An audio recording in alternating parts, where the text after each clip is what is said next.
আপনারা দেখতে পাচ্ছেন আমি একটা সূর্যমুখী ক্ষেতে দাঁড়িয়ে আছি। This is হেলিয়ান্থাস Anas. এই উদ্ভিদটি তেলের জন্য চাষ করে থাকি।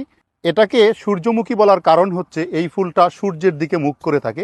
সূর্যের দিকে কেন মুখ করে থাকে তার একটা কারণ আছে, সেই কারণটা আপনাদেরকে একটু বলার চেষ্টা করছি। গাছের বৃদ্ধি ও শারীরিক কার্যকলাপের জন্য বিভিন্ন ধরনের হরমোন সাহায্য করে। এমনি একটি হরমোন হলো অক্সিন। এই হরমোনের বিভিন্ন ধরনের কাজের মধ্যে রয়েছে কাণ্ড ও পাতার বৃদ্ধি ঘটানো। আবার অক্সিন হরমোনেই ফটোট্রপিক ক্রিয়ার জন্য দায়ী। সূর্যমুখী উদ্ভিদে অবস্থিত অক্সিন হরমোন যে পাশে ছায়া থাকে সেই পাশে দ্রুত বৃদ্ধি পায়। এই হরমোন সূর্যমুখী উদ্ভিদের যে অংশে থাকে সেখানে পিএইচের পরিমাণ কমিয়ে দেয়, ফলে অতিরিক্ত চাপের সৃষ্টি হয় এবং সেলুলোজ কোষগুলি ফেটে যায়। এই চাপের ফলেই সূর্যমুখী ফুলকে সূর্যের দিকে ঘুরে থাকতে বাধ্য করে। আমরা একে বায়োলজিক্যাল ক্লকও বলতে পারি। আশা করি আপনারা বুঝতে পেরেছেন সূর্যমুখী ফুল কী কারণে সূর্যের দিকে ঘুরে থাকে। সূর্যমুখী যেমন তেল উৎপাদনকারী উদ্ভিদ, ঠিক তেমনি সৌন্দর্য বর্ধন করা একটি উদ্ভিদ।